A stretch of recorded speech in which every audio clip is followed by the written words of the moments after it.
Hello guys, welcome to today's video. Today I would like to talk about building resilience and willpower through yoga. Of course, I always want to be very specific. I teach forest yoga. This is the style I trust the most and I resonate with the most. So basically, I would better say how we build discipline through forest yoga and willpower and emotional healing, and how basically we become the leaders of our own mind instead of being dominated by our mind and the distractions it creates often. I will try to structure my thoughts as much as I can so that I don't confuse you and hop from here and there, but my apologies if this happens. I'm quite new to this talking to the camera thing, but I just want to get this through you because I think that is valuable to know. And what I want you guys to know is that by practicing forest yoga and yoga in general, there are many nice yoga teachers and yoga styles out there except for forest yoga too.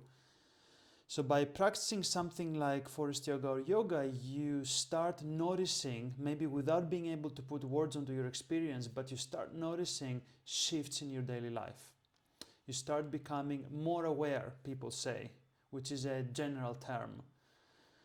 But what I have come to realize now, especially when I was watching some content from David Goggins is a fantastic guy, expert in using his body, pushing his body to the limits in order to become the leader of his own brain and build willpower and resilience.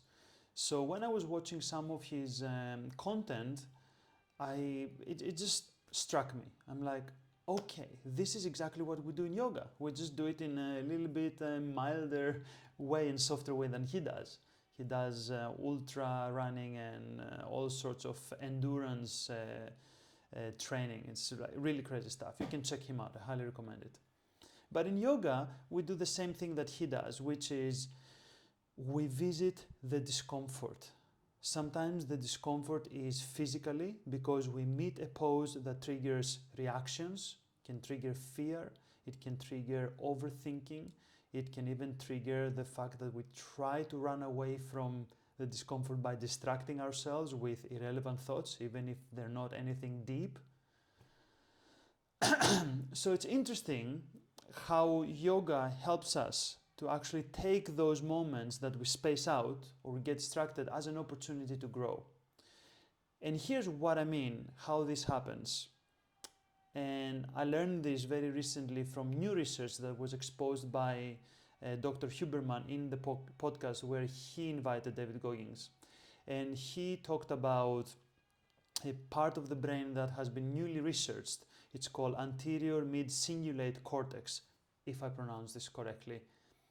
And this is the part of the brain that, as he summarizes, because of course the science is vast about this and it's much more complicated than I can understand, but the summary of this is that Dr. Huberman believes that this is the place of the willpower, and some scientists go as far as to say this is the center of finding the willingness to live, the will to live. So I think this has tremendous implications for people that they are suffering from depression or for people that they simply lack a sense of purpose. And of course, for people that they wouldn't categorize themselves as being very skillful at setting strong boundaries and healthy boundaries. Procrastinators also belong in this category. So how is that related to forest yoga? So when you guys come to my class or to any other class and you go and you meet yourself for who you are, with your fears, with what you say about yourself, the flaws that you have, the weaknesses, the vulnerabilities, that is when our practice on the mat calls us to just hold space for ourselves and acknowledge this instead of hiding from it.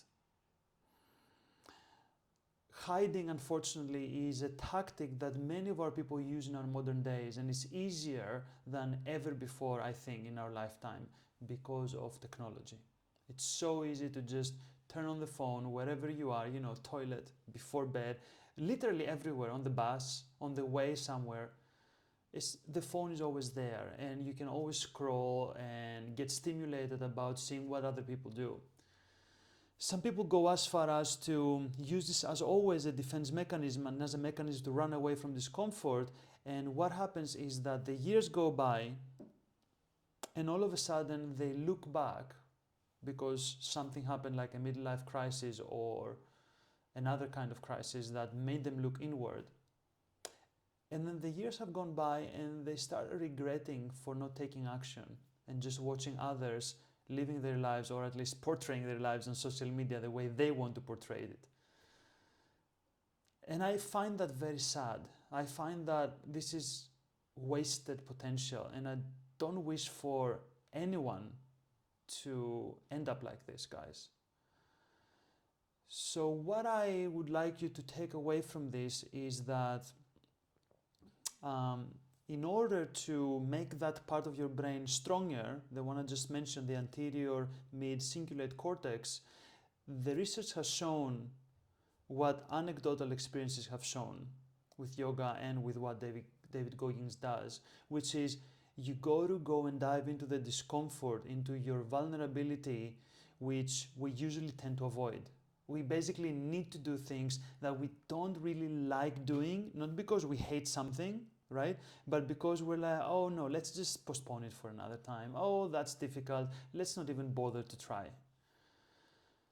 So guys, next time you're in the class and you're sweating and you start swearing about your instructor, that could be me, it could be another instructor, or you get weird thoughts in your mind, remember that this is an opportunity. This is an opportunity to take a deep breath or more deep breaths and reset and stay present with what happens in the moment, not with what would you like to have instead happening or how you would like it to be, but with what is. And there's something about accepting the discomfort and the vulnerability that allows us to then take action and do something about it and become stronger. And this is how we turn a vulnerability into strength instead of just shying away from it and going reaching for the easy quick fix like an ice cream or an extra glass of beer or just scrolling on the phone, or you name it, whatever your addictive reaction is.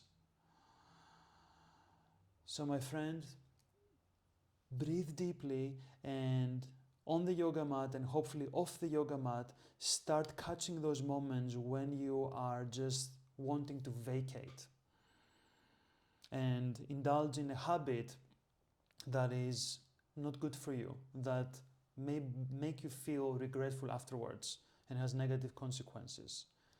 And by the way, this is also what addiction is. So the medicine to addiction is having strong willpower by doing over and over again something that is very challenging that you would shy away from. I will leave you also with a very concrete example from research. Scientists have said through the research they've done for that part of the brain that this part of the brain was best developed in athletes and just a sample, a niche of group people, and it was less developed in people suffering from addictions, like for example obese people. So my friends, make discomfort your friend, your companion to grow and evolve. Thank you so much for tuning in today's video, and I'll be happy to see your comments, or you can send me any message to tell me what you feel about what I shared with you today. Sending you lots of love.